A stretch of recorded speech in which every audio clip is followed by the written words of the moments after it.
हम class 10th का must VVI question जो 2026 में आने वाला है उसकी दृष्टि से हम बना रहे हैं। तो देखिएगा, पहला क्वेश्चन है, यदि साइन 3a बराबर cos into 90 cos into a minus 26 हो तो जहाँ 3a एक न्यून कोण हो तो a का मान ज्ञात कीजिए। तो ऐसे सवाल बार बार परीक्षा में पूछा जाता है। तो देखिए, हम शुरू करते हैं कैसे बनाइएगा। इसको बनाने के लिए हल पहले जो दिया रहेगा वो लिख देना। दिया है, ऐसे ही इसमें बनाना है एग्जाम में। दिया है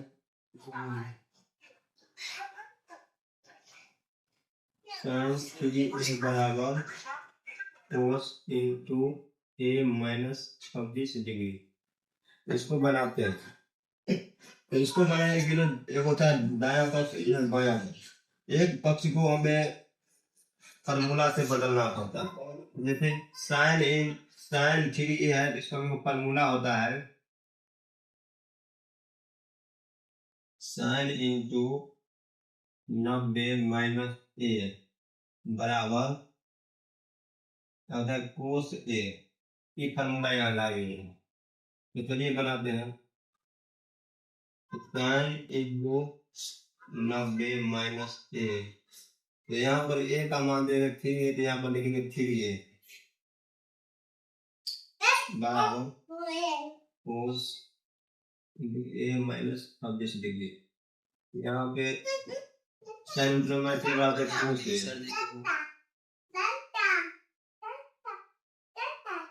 यहाँ पे 3 है, 3a बराबर कोस a माइनस 26। यहाँ बनाएगा देखो तो कोस कट जाएगा। यहाँ बचेगा 90 माइनस 3a बराबर a माइनस 26 डिग्री।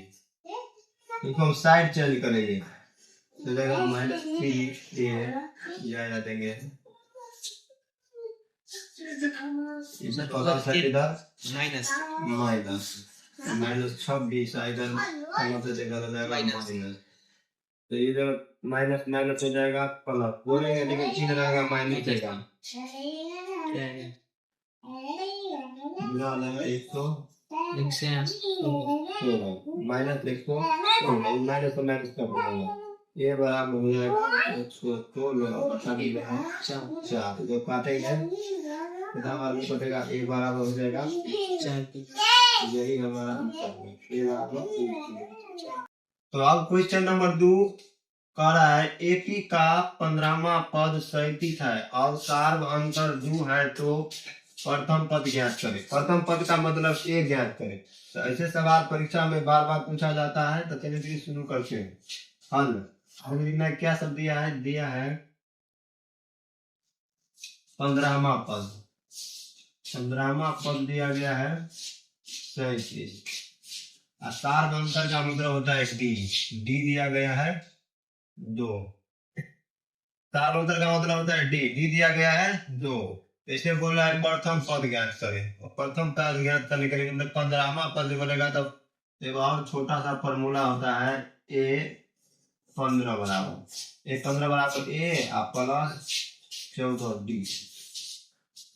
तो ए 15 दिया गया है 37 और ये देंगे यहाँ 37।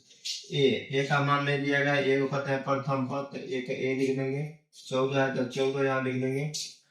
और डी का मान दिया गया है 2, यहाँ लिख देंगे 2। 14 का 2 बार करेंगे 14 नहीं हो जाएगा 28। 14 हो जाएगा 28।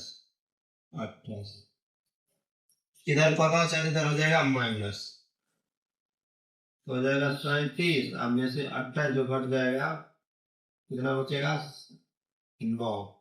ये बराबर हो जाएगा यहाँ पे 9। यही हमारा आंसर होगा। यही प्रथम पद पूछ रहा है। अब क्वेश्चन नंबर 3 है। क्वेश्चन नंबर 3 है क्षेत्रमिति से संबंधित। वैसे तो ये सवाल सब इजी है, लेकिन प्रैक्टिस करा रहे हैं, प्रैक्टिस के लिए बता रहे हैं। किसी बेलन का व्यास 42 सेमी है तथा ऊंचाई 10 सेमी है, तो इस बेलन का आयतन ज्ञात कीजिए। लेकिन बेलन का आयतन ज्ञात करने के लिए कहा है। तो इसको बनाते हैं हल। क्या सब दिया है वो सब पहले लिख देना।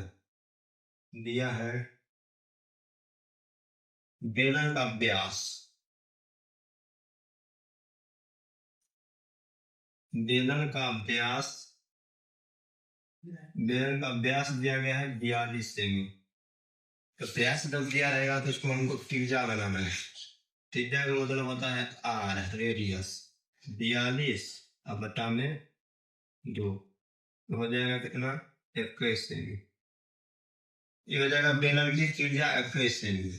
अब एक बेलन का ऊंचाई दिया गया है, बेलन का ऊंचाई का मतलब हुआ एच, एच दिया गया है 10 सेमी।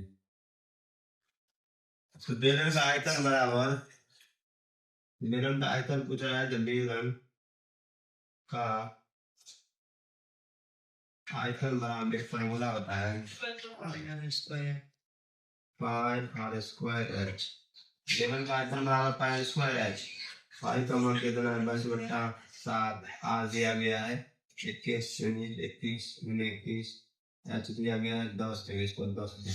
इसको जब हम बनाएंगे 7 से कटेगा, 7 एक 7 और 7 किया 21। इसको जब हम गुना करेंगे तो 22 किया 66, और 66 को 10 से गुना करेंगे हो जाएगा 660। इसको हम कैसे गुना कर देते हैं तो इसका हमको पढ़ने आएगा। देखिए 0 है तो 0 और कैसे 126 है, कैसे 126, 136 और 12 कितना होता है तो आयतन हो जाएगा इतना। आयतन जब निकालिएगा तो यहाँ पे लिखना है सी, क्षेत्रफल निकालिएगा तो स्क्वायर, आयतन निकालिएगा तो सीएम क्यू, तो सीएम क्यू यही हमारा आंसर हो जाएगा। बेलन का आयतन बराबर 13,860 सीएम क्यू हो जाएगा। तो चलिए अब ये से ले रहे हैं सवाल, क्वेश्चन नंबर चौथा है। तो चौथा नंबर है पढ़ रहे सवाल, उस एपी का 31वां पद ज्ञात कीजिए जिसका 11वां पद 38 है और 16वां पद 73 है। तो ऐसे सवाल को बार बार एग्जाम में पूछा जाता है। तो चलिए हम देखते हैं। हाँ दिया है, क्या दिया है, तो दिया एपी का 31वां पद 38 है। एपी का 31वां ने 11वां पद 38 है और 16वां पद 73 है। तो 31वां पद ज्ञात करने के लिए बोल रहे हैं। तो पहले जो दिया वो लिख लेते हैं, 11वां पद दिया हुआ है तो लिख देना 11वां पद बराबर 38। 11वां पद को हम लिख सकते हैं A11 बराबर 38, या 11वां पद का फॉर्मूला होता है A11 बराबर A प्लस 10D। 11वां पद का फॉर्मूला होता है A प्लस 10D। तो A प्लस 10D बराबर 38, ये हो जाएगा समीकरण फर्स्ट। अब दूसरा कह रहा है 16वां पद दिया गया है 73, तो 16वां पद हो जाएगा A16, A16 बराबर 73। तो A plus 15D, A plus 15D बराबर 73, ये हो जाएगा समीकरण सेकंड। तो इसको बनाते हैं विलोपन विधि से। तो चलिए विलोपन विधि से बनाते हैं। समीकरण फर्स्ट है A प्लस 10D बराबर 38, समीकरण सेकंड है A प्लस 15D बराबर 73। ये फर्स्ट है और सेकंड है। इसको बनाते हैं तो विलोपन विधि से बनाते हैं। यहाँ लिख देते हैं घटाने पर, घटाने पर यहाँ प्लस है तो हो जाएगा माइनस, प्लस है तो माइनस और प्लस है तो माइनस। तो यहाँ एक कट जाएगा और 15 में से 10 घट जाएगा तो -5D, माइनस बना है तो माइनस का चिन्ह यहाँ पर दी, प्लस और माइनस, तो माइनस वाला बना है। अब 73 में से 38 घट जाएगा तो 13 में से 8 घटेगा तो 5, यही बचेगा 6 में से 3 घटेगा तो -35। ये माइनस माइनस कट जाएगा, 5D बराबर 35, D बराबर 35/5। ये जब कटेगा तो D बराबर हो जाएगा 5 5 5 से 35, तो D आ जाएगा 7। अब ये का मान निकालना है, लिखना है अब D का मान समीकरण फर्स्ट या सेकंड में रखने पर फर्स्ट में रख लेते हैं, फर्स्ट में रखने पर समीकरण फर्स्ट क्या दिया गया है, तो समीकरण फर्स्ट दिया गया है a प्लस 10d बराबर 8। यहाँ पर d का मान दिया गया है 7, a प्लस 10 और गुणे में ही हो जाएगा 7 बराबर 38। ये दोनों को जब गुणा करेंगे तो हो जाएगा 10 7 70 और 30 अगर प्लस तो इधर हो जाएगा माइनस 70। ये बराबर क्या हो जाएगा, ये बराबर हो जाएगा 38 में से जब 70 घटेगा तो यहाँ बच जाएगा माइनस 32 होगा ना, 10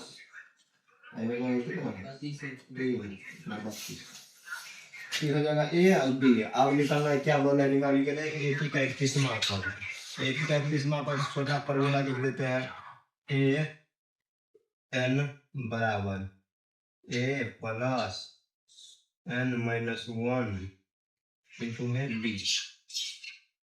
तो ए दिया गया है -32, एन का मान नहीं दिया गया ना, एन दिया गया है 31 -1 और टी दिया गया है 7। तो उसको हम बनाएंगे, 30 में पे घट जाएगा, 30 में पे घट जाएगा 10 3 और 30 सबसे इन सबसे 31 दूसरा 10 यहाँ आ जाएगा प्लस दूसरा 10 और दूसरा 10 में से 32 घटाएंगे तो 10 10 में से हो जाएगा 8 आ ही जाएगा इधर 10 10 में 3 इस बच जाएगा कितना 178 हो जाएगा। तो ए बी का 31वां पद कितना हो जाएगा 178, यही हमारा आंसर होगा।